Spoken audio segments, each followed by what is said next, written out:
Hello hello hello hello है एकदम ठीक है। चलो।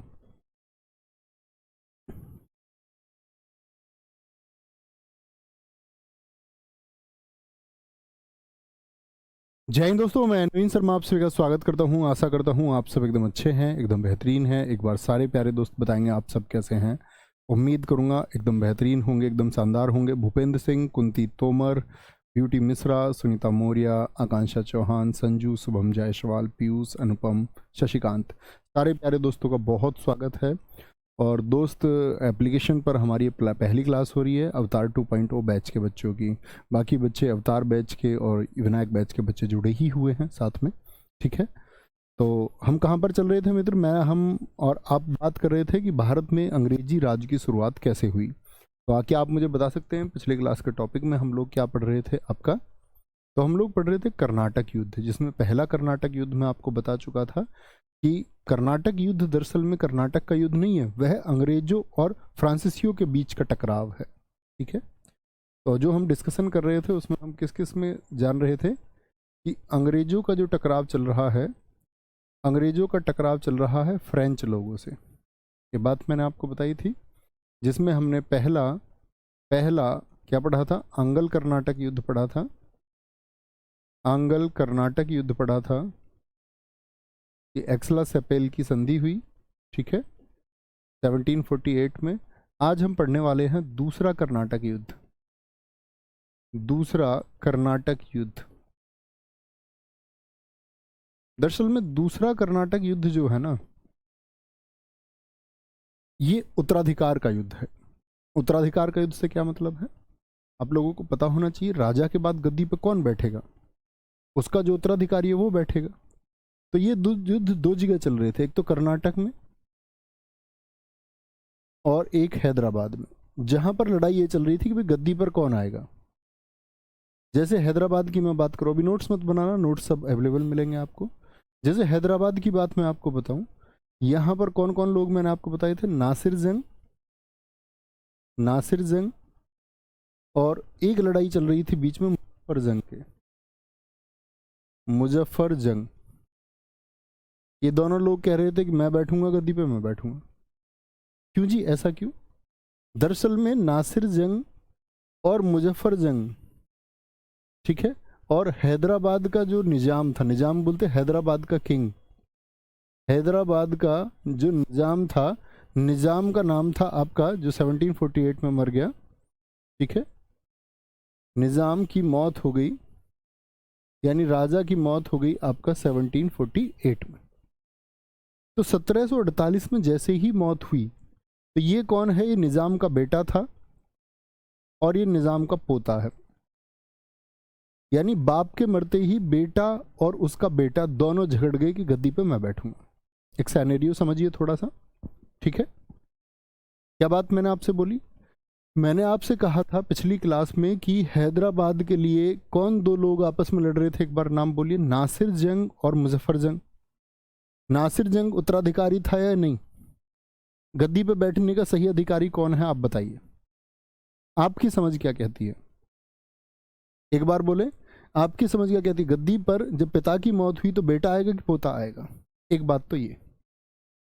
ऐसा ही एक झगड़ा चल रहा था कर्नाटक में। कर्नाटक में कौन कौन लोग थे? एक तो था अनवरुद्दीन, जो कर्नाटक का नवाब था, और एक था इनका रिश्तेदार आपका चंदा साहिब। चंदा साहिब, मैंने आपको बताया था कर्नाटक का नवाब अनवरुद्दीन था जब अंग्रेज और फ्रेंच का झगड़ा चल रहा था। ये कौन था? ये नवाब था। भाई नवाब ये है तो गद्दी भी यही चलाएगा, कॉमन सी बात है। सारे दोस्तों ने कहा बेटा नासिर जंग होना चाहिए, जो हमारी समझ भी कहती है। अनवरुद्दीन नवाब, ये चल ही रहा था।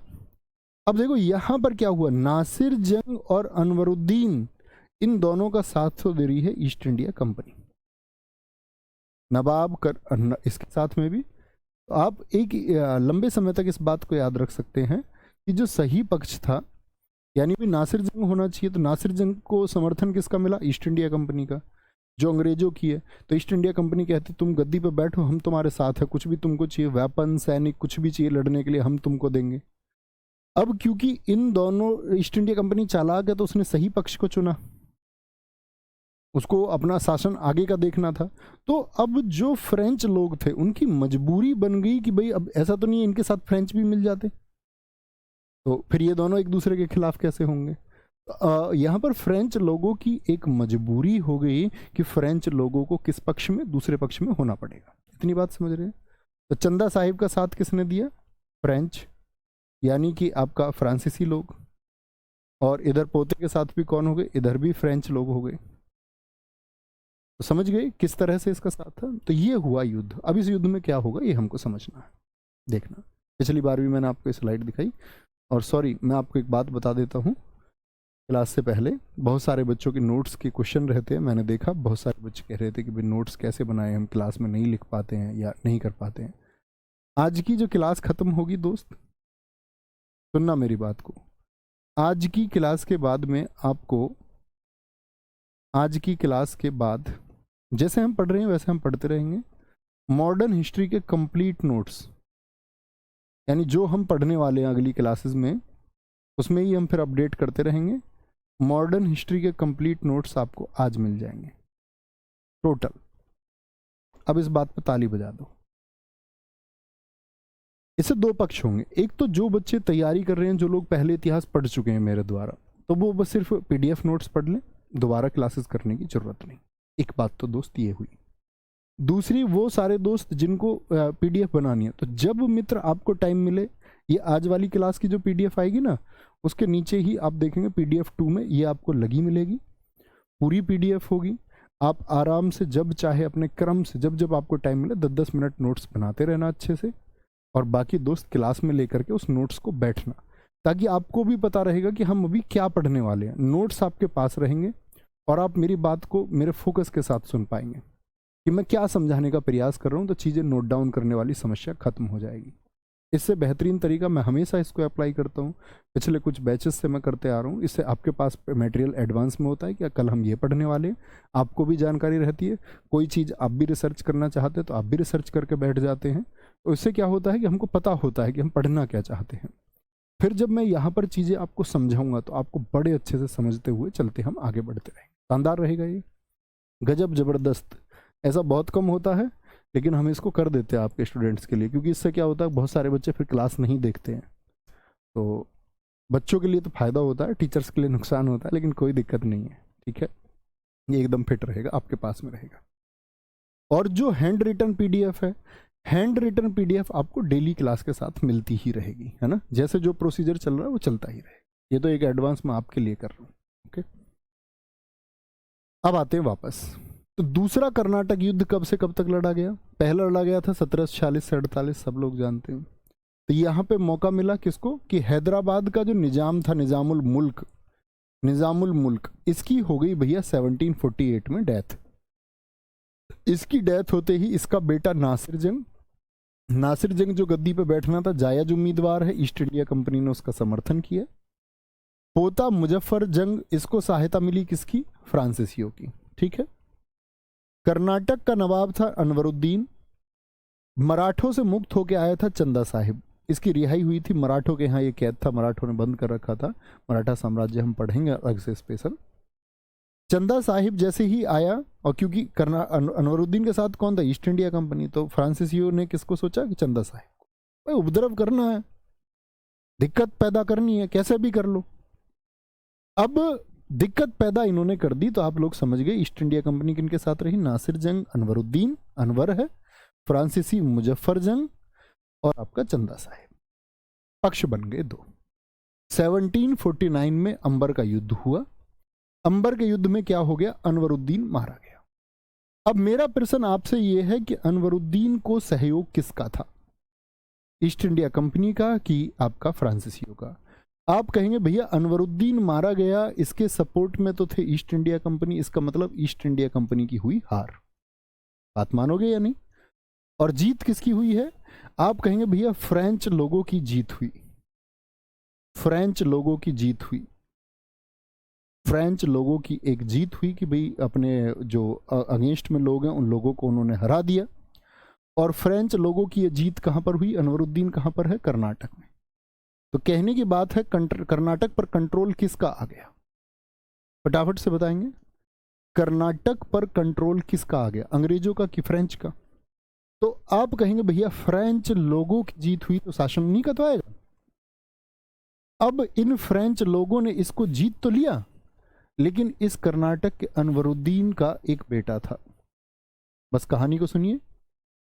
अनवरुद्दीन का बेटा था, उसको पता चला उसके पिता की ऐसे ऐसे मौत हो गई है। अनवरुद्दीन का बेटा सहायता किससे मांगेगा? बड़ी कॉमन सी बात है, वो उसी के पास तो जाएगा जिसके पास सहयोग पहले से पिता का था, ईस्ट इंडिया कंपनी का। वो गया कि उसने बोला ईस्ट इंडिया कंपनी से मुझे अपने पिता की मौत का बदला लेना है और हमको ये क्षेत्र जीतना ही होगा। और उसमें अनवरुद्दीन का बेटा मोहम्मद अली सफल भी हुआ। इसके अनवरुद्दीन का बेटा है मोहम्मद अली, ठीक है, मोहम्मद अली। ये क्या हो गया आपका? मोहम्मद अली समर्थन में आ गया। और इस मोहम्मद अली ने आकर के खिलाफत में, कौन है अनवरुद्दीन के? चंदा साहिब, आकर के चंदा साहिब को हराया। बोला चंदा साहिब तुम क्या सोच रहे थे फ्रेंच लोगों के साथ मिलकर, अब जीत तुम्हारी ही होगी, जीतेंगे हम भी। तो आप देख रहे होंगे एक बात को कि कर्नाटक कभी तो फ्रेंच लोगों के कंट्रोल में चला जाता है, अब वापस से आके मोहम्मद अली ने ईस्ट इंडिया कंपनी की हेल्प से इसको जीत लिया, तो वापस कहां पहुंच गया? East India company. तो ऐसे चलते थे संघर्ष, बार बार लड़ाइयां होती थी। तो अंग्रेज और फ्रेंच लोग आपस में लड़ रहे हैं, आप देख रहे हैं कभी उसमें अंग्रेज शासन भारी हो जाता है और कभी फ्रेंच लोग उसमें जीत जाते हैं, फ्रेंच लोग उसमें जीत जाते हैं, ठीक है। तो अनवरुद्दीन मारा गया भैया, कर्नाटक का नवाब मारा गया और ये युद्ध आपका आगे कंटिन्यू हुआ इसमें। अब यहां पर क्या हुआ कि मुझे ये बताओ अभी कौन इसमें ताकत बन चुका है? East India company. कहां पर? कर्नाटक में। लेकिन हैदराबाद अभी भी किसके प्रभाव में है? फ्रेंच लोगों के। फ्रेंच शुरुआत में बहुत ताकतवर थे, मैंने आपको पहले भी कहा, अंग्रेजों से आगे थे। लेकिन यहां फ्रांसीसी कंपनी से एक भूल हुई, 1754 में डुप्ले को वापस बुला लिया गया। डुप्ले भारत कब आया था मुझे बताएं? डुप्ले को वापस जो बुलाया इन्होंने फ्रांसीसी कंपनी ने, क्योंकि मैंने आपको बताया एक सरकारी कंपनी थी, इन लोगों की भूल रही। इन्होंने कहा यार ये तो बड़ी गड़बड़ हो गई यार, हम तो मारे गए।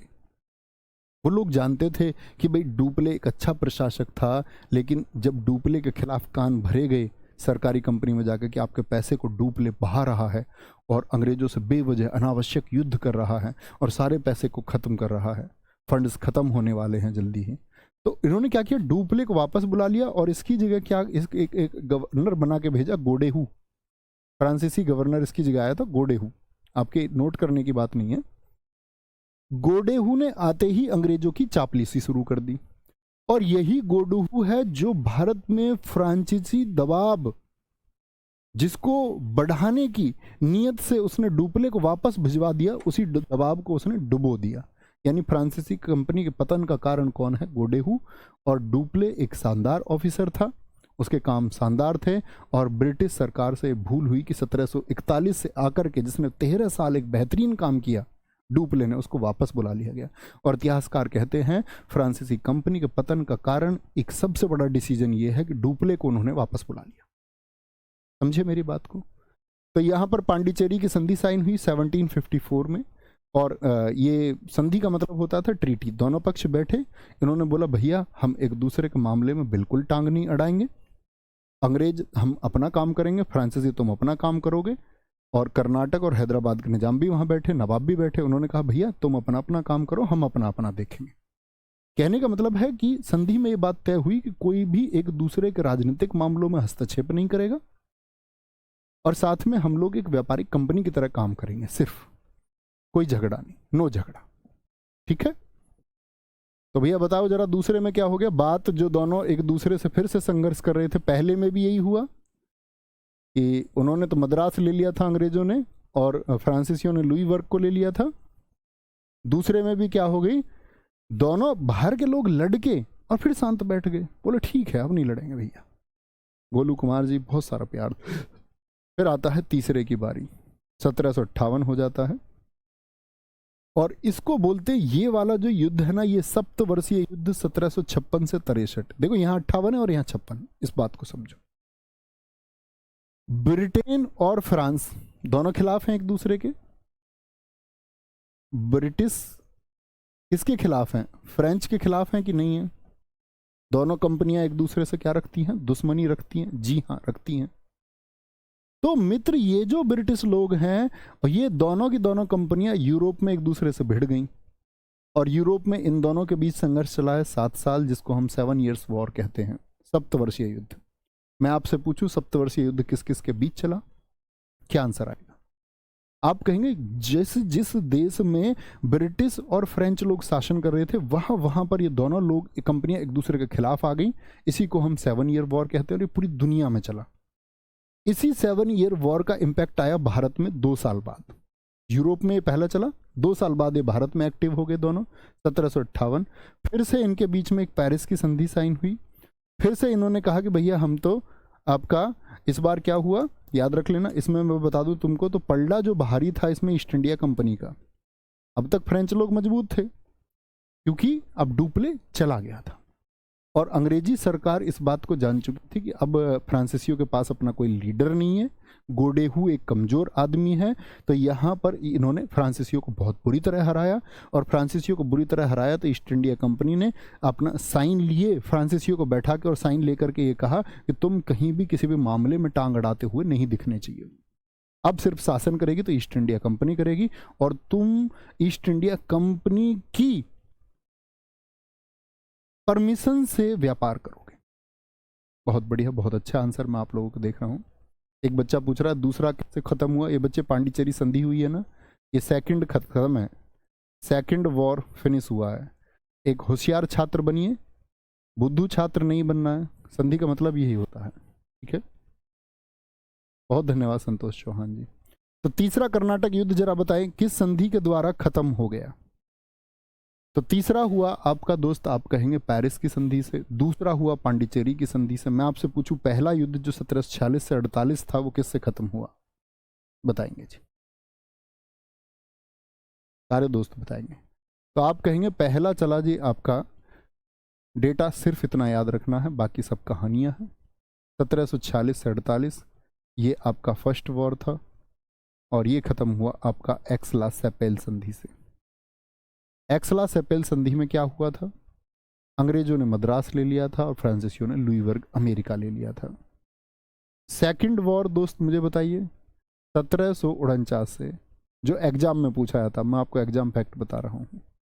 ये सेकंड वॉर हुआ, और सेकंड वॉर की जो समाप्ति हुई है वो किससे हुई है? मद्रास की संधि से। किस ईयर में हुई है?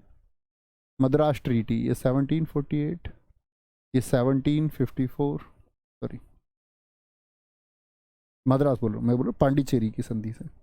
मद्रास नहीं, पांडिचेरी, जिसको पुडुचेरी हम कहते हैं, पांडिचेरी की संधि से। और पांडिचेरी की संधि कब हुई है? 1754 में।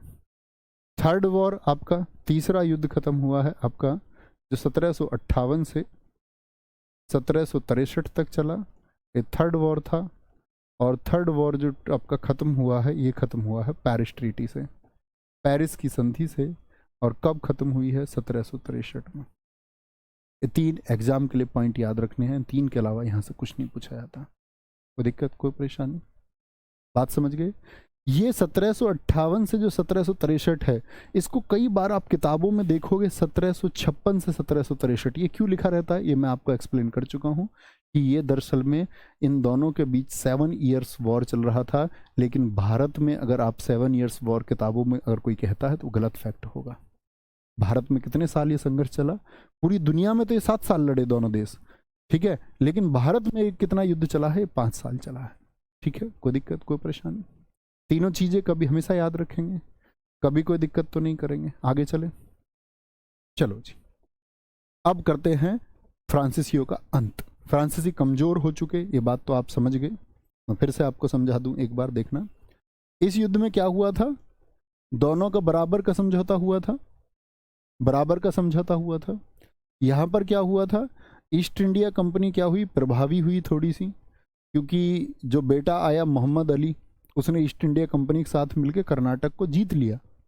कर्नाटक को जीत लिया और क्या कर दिया उसने आकर के आपका, कि भाई बताइए फटाफट से, कि जो उसका पिता मारा गया था अनवरुद्दीन, उसने उसका बदला लिया और चंदा साहिब को हराया। तो यहाँ पे ईस्ट इंडिया कंपनी का प्रभाव बढ़ा दूसरे में। तीसरे में क्या हुआ, ईस्ट इंडिया कंपनी कंप्लीट रूप से प्रभावी हो गई और फ्रांसीसी सरकार का क्या, या बोले जो फ्रेंच कंपनी थी वो बहुत अत्यंत कमजोर हो गई। तो 1763 का कमजोर होते होते, तो यहाँ पर एक बात आती है, बीच में एक युद्ध और था कि ये फ्रांसीसी इतने कमजोर क्यों हो गए। तो तमिलनाडु में एक वांडीवास का युद्ध हुआ 22 जनवरी 1760 को। इसी युद्ध से फ्रांसीसियों का अंत हुआ भारत में। तो कभी भी पूछा जाए कि फ्रांसीसी जो सत्ता थी, जो अंग्रेजों से ज़्यादा मजबूत थे, उनको किस तरह से हराया गया, तो कारण आप क्या कहेंगे, सबसे बड़ा कारण क्या रहा कि डुप्ले जैसे बेहतरीन इंसान को उन लोगों ने वापस बुला लिया। ठीक है, 1758 में, यहां पर याद रखेंगे ये क्या है, पहले जाने, फ्रांसीसी और अंग्रेजों के बीच ये युद्ध हुआ। अंग्रेजों का जो नेतृत्व इसमें किया है, यानी अंग्रेजी सरकार का जो लीडर था वो था आयरकूट। ठीक है, और ये आपको कोई आवश्यकता नहीं है, कहीं लिखा हुआ है लॉर्ड आयरकूट, सर आयरकूट आप नहीं इस्तेमाल करेंगे दोस्त। वो ब्रिटिश सरकार द्वारा भेजे गए, उनको सम्मान में, हमारा काहे का सम्मान भाई, हमारे सामान को लूट के ले गए इस देश से बाहर। कोई कहता पटरिया उन्होंने बिछाई, पटरिया किस लिए बिछाई, आपकी यात्रा के लिए पटरिया नहीं बिछाई दोस्त। भारत से कच्चे माल को कैसे बाहर भेजा जाएगा, इस बात के लिए पटरिया और यातायात को विकसित किया गया। भारत को कंगाल किया गया, लूटा गया, जितनी व्यवस्थाएं की गई। हमारे लोगों को क्या मौका मिला यहाँ पर, हमारे लोगों को सिर्फ दुत्कार के अलावा अंग्रेजी शासन में कुछ नहीं मिला, या फिर जो चापलूस थे उनको मिला अंग्रेजी सरकार में। जो बहादुर, निर्भीक और इस देश से प्रेम करने वाले लोग थे, उनको सिर्फ और सिर्फ दुत्कार मिली है।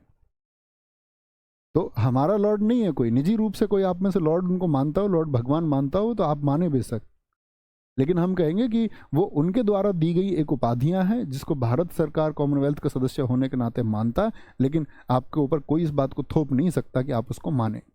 सब पुस्तकों में भी लिखा होता है, हमारी पुस्तकों में भी लिखा होता है, निजी तौर से मेरी क्लास में आपको कभी नहीं मिलेगा। और मैं कभी क्वेश्चन भी देता हूँ टाइप करने को, तो कट करके देता हूँ नाम को। काउंट डी लाली, क्या बोलोगे, ये फ्रांसीसी सरकार का नेतृत्व कर रहा था। तो काउंट डी लाली ये आया कब, 1758 में। 1754 में कौन आया, तो गोडेहू। गोडेहू के बाद में जो आया है वो आया है आपका काउंट डी लाली, लेकिन काउंट डी लाली भी क्या हो गया, फेल हो गया 1760 में। इसीलिए फिर इन्होंने 1763 की जो संधि की पेरिस की, उसमें फ्रांसीसियों को बहुत मजबूत तरीके से फंसाया, समझे। तो कौन जीत गया फाइनली, मुझे बताएंगे कि इनमें कौन प्रभावी हुआ। अंतित ही आप लोगों का मैं एक डिसीजन सुनना चाहूंगा कि आप मुझे बताएं कि ईस्ट इंडिया कंपनी प्रभावी हुई कि आपका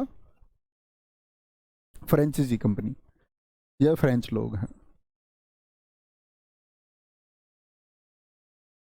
बोलेंगे ये, कोई दिक्कत कोई परेशानी।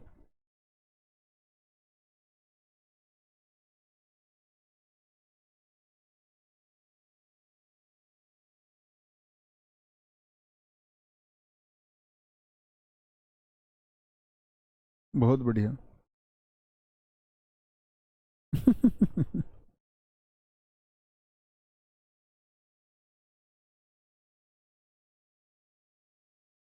ठीक है, ईस्ट इंडिया कंपनी, बहुत अच्छे क्वेश्चन आंसर आते हुए आगे चलेंगे।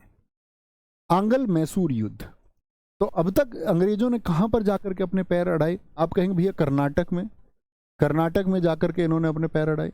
जी हाँ, हैदराबाद में इन्होंने अपने पैर अड़ाए, हैदराबाद में। और इसी कर्नाटक का जो पुराना नाम था वो मैसूर था, तो एक मैसूर क्षेत्र भी था। अब अंग्रेजों को लगा कि भाई कर्नाटक कहाँ है, आप कहेंगे भैया कर्नाटक महाराष्ट्र से नीचे इधर कर्नाटक में आ गए, इधर लोग, ये लोग हैदराबाद में पहुंच गए। तो इसी कर्नाटक का जो क्षेत्र मैसूर है उसमें फिर ये एक्टिव होते हैं जाकर के। और मैसूर में इनका क्या टारगेट रहेगा देखेंगे ध्यान से। आंगल मैसूर युद्ध, ये आज का भी हमारा टॉपिक था। मैसूर का पुराना नाम मैसूर ही है, मतलब कर्नाटक का ही पुराना नाम था। विजयनगर एक साम्राज्य था। पुराने छात्रों से, जो अवतार 2.0 वाले बच्चे हैं शायद नहीं जानते होंगे, लेकिन पुराने बच्चे एक बार बताएंगे कि विजयनगर साम्राज्य का गठन किस वर्ष हुआ था। दिल्ली में एक शासक था मोहम्मद बिन तुगलक, उसके समय हरिहर राय और बुक्का राय ने 1336 में विजयनगर साम्राज्य की स्थापना की। लेकिन वह विजयनगर साम्राज्य भी एक तालीकोटा युद्ध हुआ। अभी आपने नहीं पढ़ा है ना, किसी भी बैच के बच्चे नहीं पढ़ा है, सबको पढ़ाऊंगा। तो वो जो तालीकोटा का युद्ध हुआ वह विजयनगर साम्राज्य के पतन का कारण बना। और विजयनगर साम्राज्य का जब टूट गया, विघटित हो गया, छोटे छोटे हिस्सों में बट गया, तो बहुत सारे राजा बने। विजयनगर साम्राज्य के पतन के बाद में ही, यहां पर समझेंगे, एक वाडियार वंश था। नोट करने की आवश्यकता नहीं है आप लोगों को, बस सुन लीजिए। एक वाडियार वंश था और वाडियार वंश का एक शासक था चिक्का कृष्णराज द्वितीय, चिक्का कृष्णराज सेकंड, चिक्का कृष्णराज सेकंड। अगर चिक्का कृष्णराज सेकंड के शासन की मैं अगर बात करता हूं तो इसका शासन रहा है 1734 से 66 तक, ठीक है। और इसके दो मंत्री थे,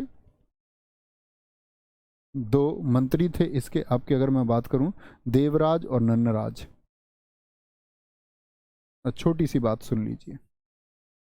अब दरअसल में जब विजयनगर साम्राज्य कहां पर था, कर्नाटक में था, तो कर्नाटक का पुराना नाम ही मैसूर है।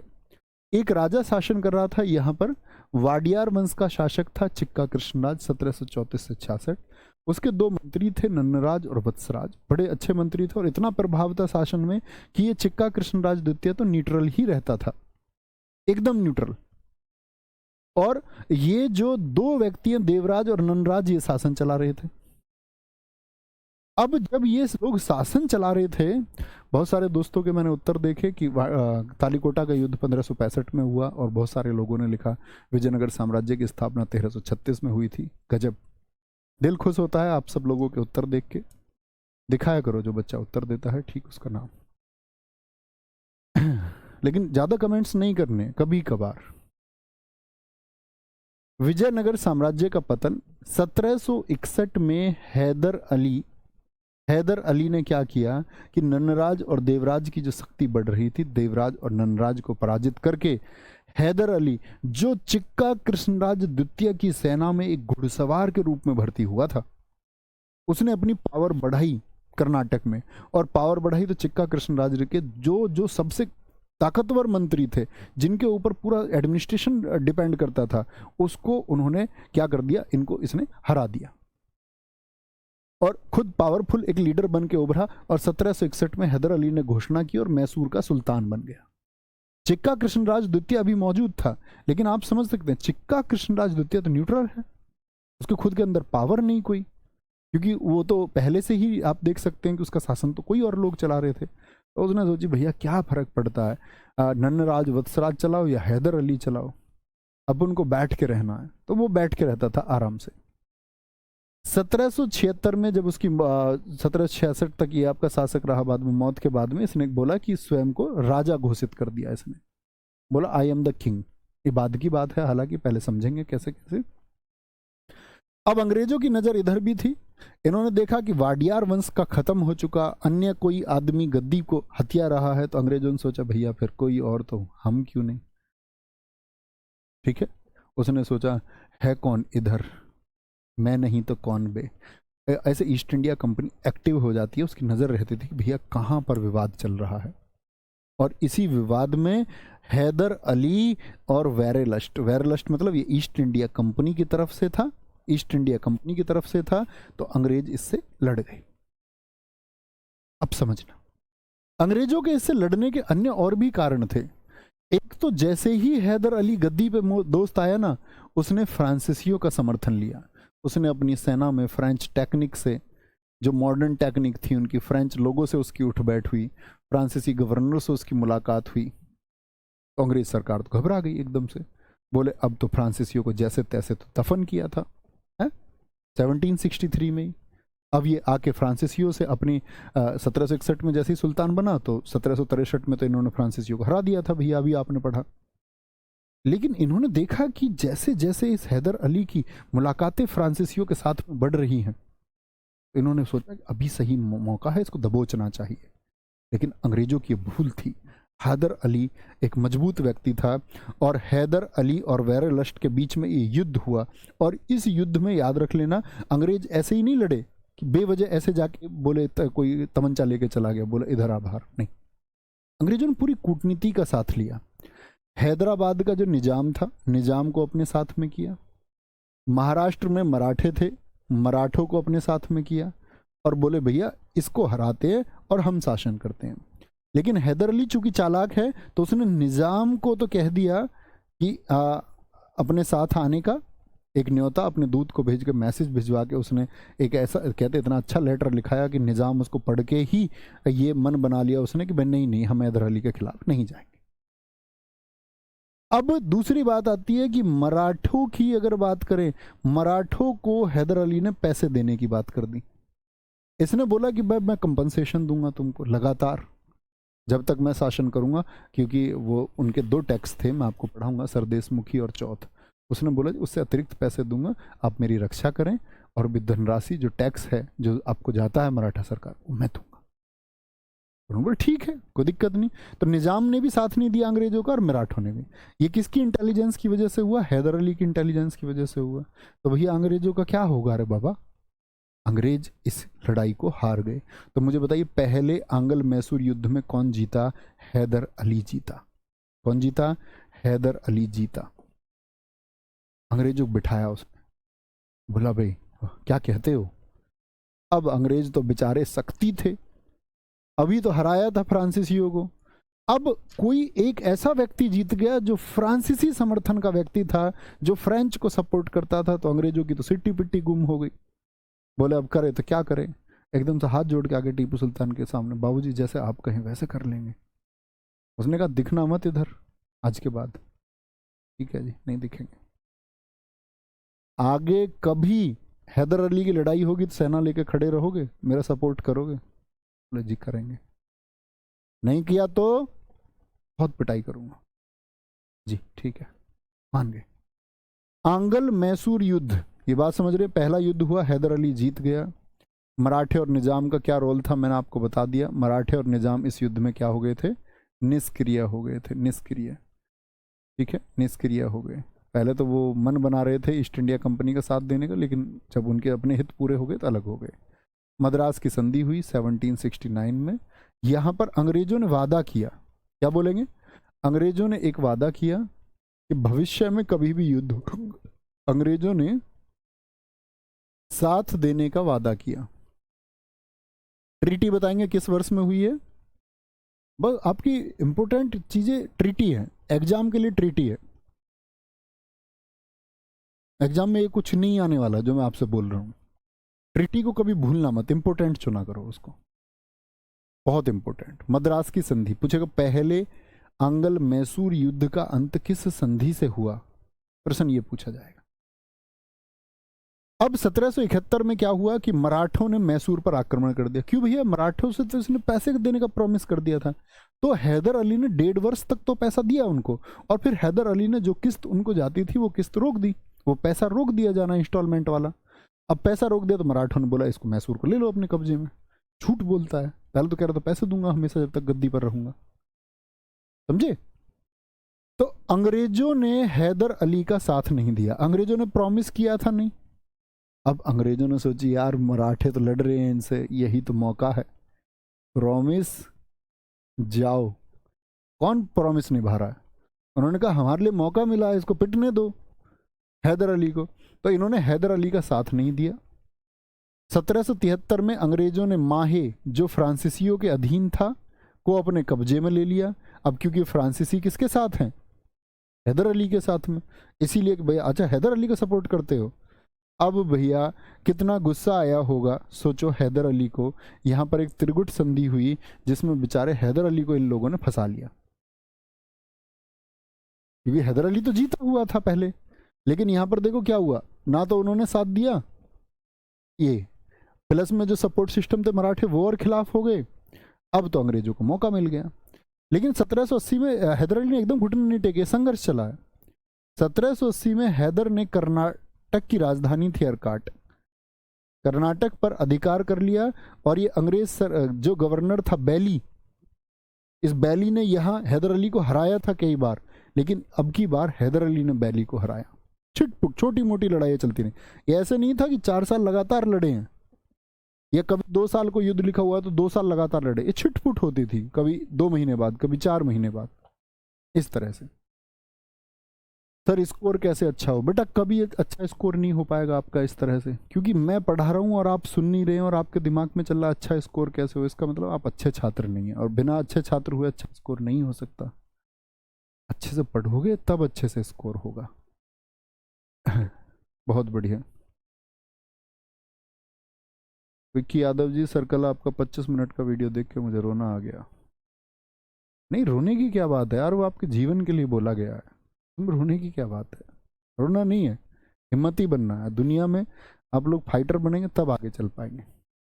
तो पहले युद्ध में क्या हुआ था मुझे बताएं, कौन प्रभावी था?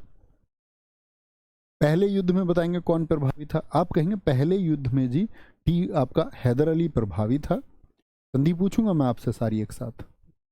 अब क्या हुआ, दूसरा आंगल मैसूर युद्ध चला। इसमें हैदर अली के खिलाफ जो ये आयरकूट आ गया, आयरकूट ने तो फ्रांसीसियों को हराया इस युद्ध में, वांडीवास में। तो ये तो भैया मोटिवेटेड था, एकदम से फ्रांसीसी सरकार का अंत किया था। अब तो अंग्रेज ऐसे सोचते थे कि भाई जहां आयरकूट जाएगा वहां सॉल्यूशन हो ही जाना है। आयरकूट ने चालाकी से, मराठाओं के कुछ ग्रुप थे, सिंधिया ये मराठा लोग थे, भोसले ये मराठा लोग थे, और निजाम ये हैदराबाद के लोग थे, इनको अपने साथ कर लिया। ठीक है, अपने साथ कर लिया। और पोर्टो नोवो का जो युद्ध है 1782 में हैदर अली हार गया।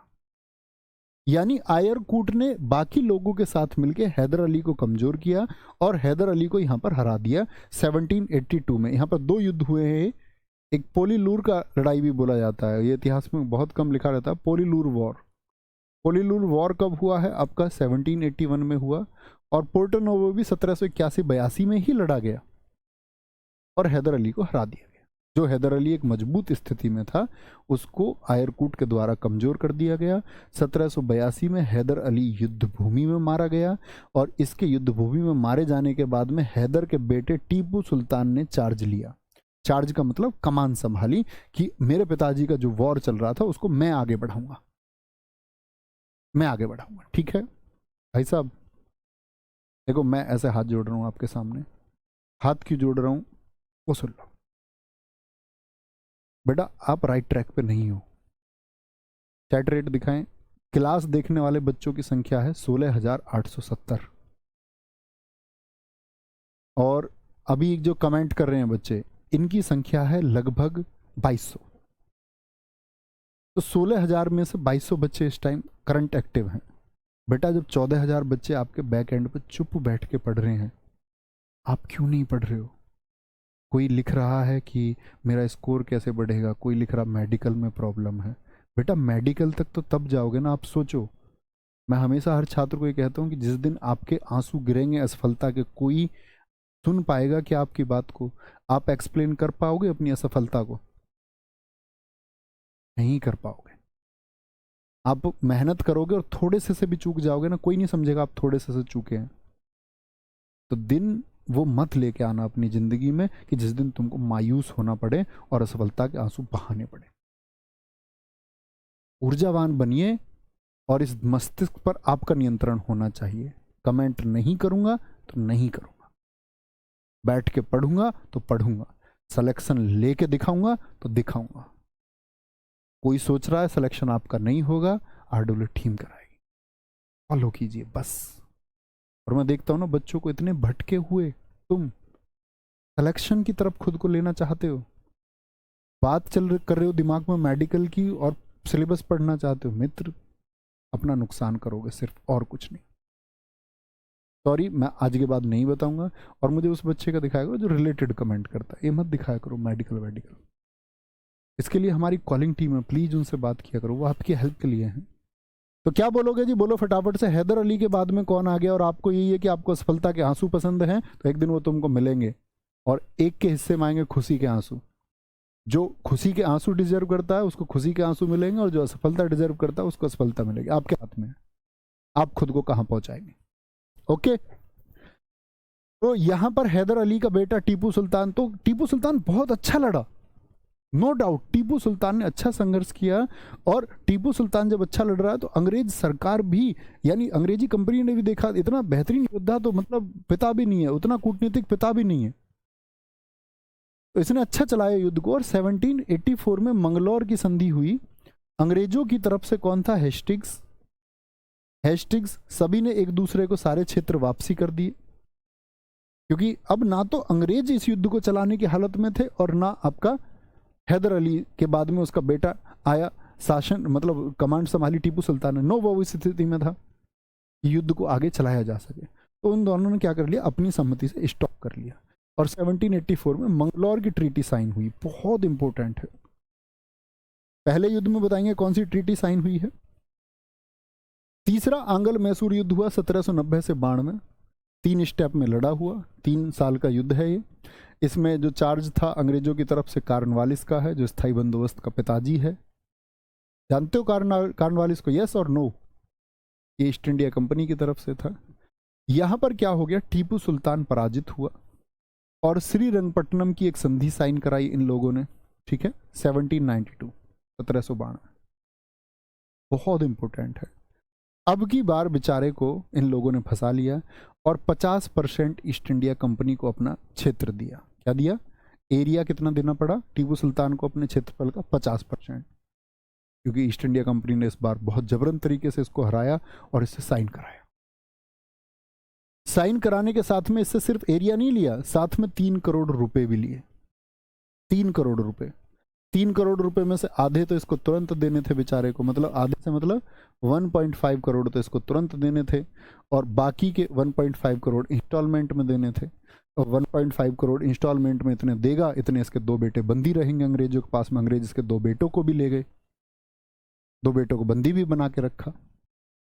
तो अब क्या हो गया कि टीपू सुल्तान बहुत कमजोर हो गया था। और चौथा आंग्ल मैसूर युद्ध, ये दरअसल में युद्ध नहीं है, टीपू सुल्तान अपने महल में सोया हुआ था। अंग्रेजों ने मौका देखकर उसके महल पर आक्रमण किया और सोते हुए टीपू सुल्तान को, कहने के बाद सोने की अवस्था में, उसको मौका तक नहीं दिया गया और इन्होंने युद्ध करके, अटैक करके उसको मार दिया। तो 1799 में टीपू की मौत हुई और यही चौथा आंग्ल मैसूर युद्ध भी था। और शेरे मैसूर किसको कहते हैं? टीपू सुल्तान को। और टीपू सुल्तान वर्सेज वेलेजली ये युद्ध हुआ है। आपसे कोई पूछे चौथे आंग्ल मैसूर युद्ध में कमांड किसके पास थी? जैसे थर्ड में कार्नवालिस के पास में, चौथे में वेलेजली के पास में, और टीपू सुल्तान मारा गया। टीपू सुल्तान आपका मारा गया। अब मुझे बताएं,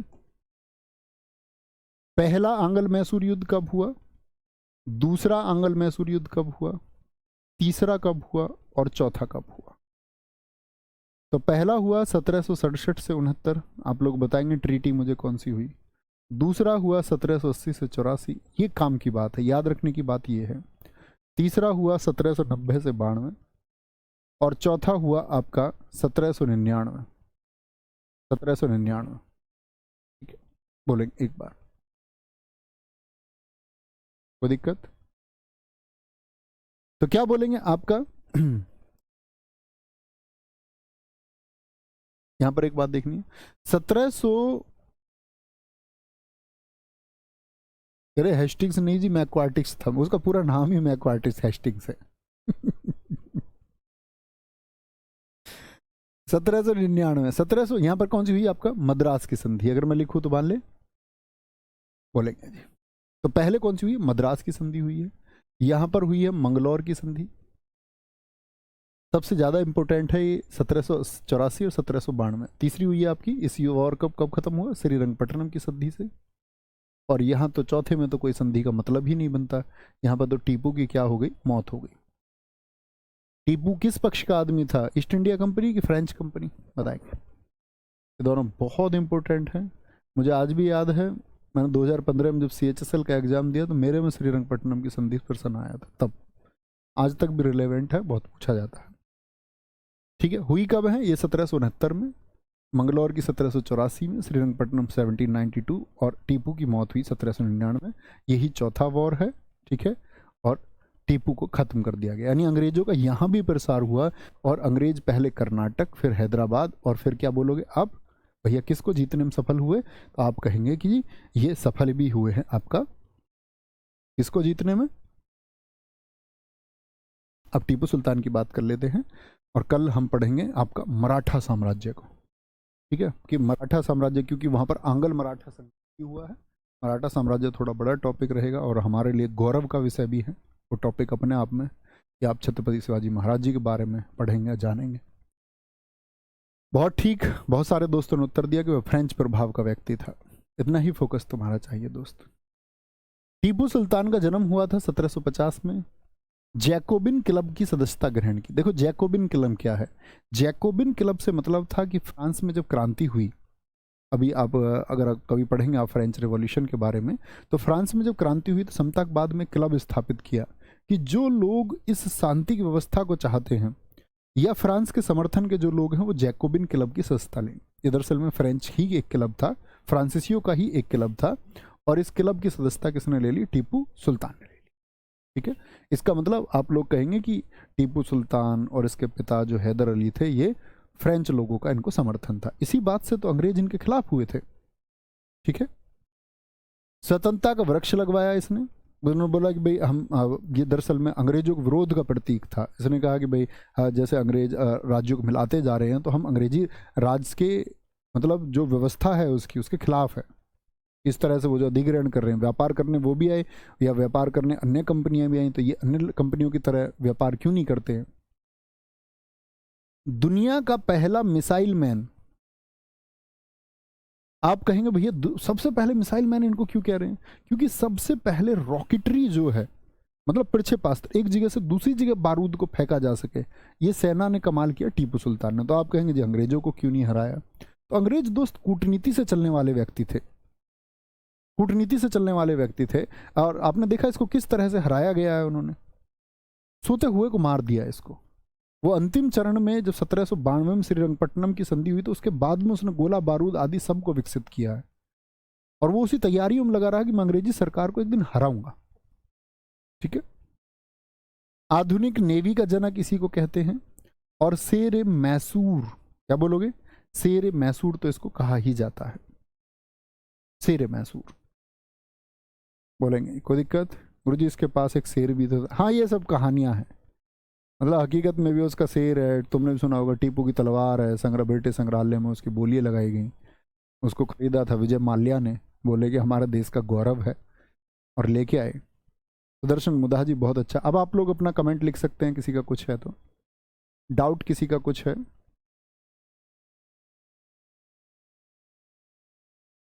सर आपने बोला था कि इतिहास को लिखने वाले की राइटिंग चेंज हो गई है, करवा दी क्या? उसके लिए थैंक यू सर। हाँ, मैं आज बोल दूंगा। वो बच्चे को मैंने देखा, नोट्स थोड़े साफ नहीं है ना? और आज की बात आप मेरी समझ गए। नोट्स आपको एडवांस मिल जाएंगे जो हम पढ़ने वाले हैं। नोट्स की टेंशन आपकी आज खत्म हो जाएगी। कभी कभी लिख लिया करना 15-20 मिनट, अपने सुंदर से नोट्स बना लो। और वो जिस कॉपी पर नोट्स बनाओ, इस पीडीएफ को देख के, आज वाली क्लास में देख लेना पीडीएफ क्लिक करके, तो नोट्स बनाओ ना। और हमेशा याद रख लेना कि कर्नाटक वॉर वाली में है हमारी वो पीडीएफ, ये नोट कर लेना इस बात को। और नोट्स बना के जब उस कॉपी को लेके बैठना बच्चे मेरी क्लास में, जैसे मैं कुछ ऐड करूँ तो आप भी ऐड कर लिया करो थोड़ा थोड़ा। स्मार्ट स्टूडेंट बनना है। इतिहास में हमेशा कहता हूँ 2 क्वेश्चन, इसके लिए बहुत एफर्ट नहीं लगाने। जिन चीज़ों को मैं बता रहा हूँ ना महत्वपूर्ण, जैसे मैंने बोला ट्रीटी, ये भूलनी नहीं है, क्योंकि क्वेश्चन तो एक एक महत्वपूर्ण है हमारे लिए, एक एक मार्क्स महत्वपूर्ण है। लेकिन हमको ये भी देखना कितने मार्क्स के लिए हम कितने घंटे दे रहे हैं, एक एडवांस स्टूडेंट की ये बात है। ठीक है, तो मिलते हैं आपका कल मराठा साम्राज्य के साथ में, और अच्छे से तैयार करके आप अपने हौसले के साथ बढ़ते रहेंगे। कलेक्ट होते हुए देखने का अभिलाषी हमेशा से हूँ। मैं हमेशा कहता हूँ कि आपकी सफलता का मतलब ये होगा, मैं ये मानता हूँ कि मेरी किसी सगी बहन का या सगे भाई का सिलेक्शन हुआ। उतना डेस्परेट उस बात के लिए मैं हूँ कि आप वो करके दिखाओगे। आप जब एक कहते हैं ना कि हम एक भावनात्मक रूप से पढ़ते हैं, जब आप समझेंगे कि आपके बड़े भाई आपको गाइड कर रहे हैं, आपके बड़े भाई आपको पढ़ा रहे हैं, तो मेरे भाई फिर आपके लिए चीज़ें आसान हो जाएंगी। तब आपके अंदर वो भाव आएगा, इमोशंस आएंगे। इमोशंस आएंगे तो मेहनत करेंगे हम। आज की इस दुनिया में किसी को कोई मतलब नहीं है, लेकिन हम जानते हैं कि हमारी परिभाषा आपकी वजह से है दोस्त। कल आप सिलेक्शन लेंगे तो ही हमारा महत्व परसों है, और नरसों हम कुछ काम कर पाएंगे। ये एक क्रम है जो हम लोगों को चलाते रहना है, आप लोगों को सफल होना ही होगा। मेहनत करते रहिए। बहुत जल्दी यूट्यूब पर प्रैक्टिस सेशन भी शुरू होगा, शायद 15 से बात थी, 15 को शायद वो होगा,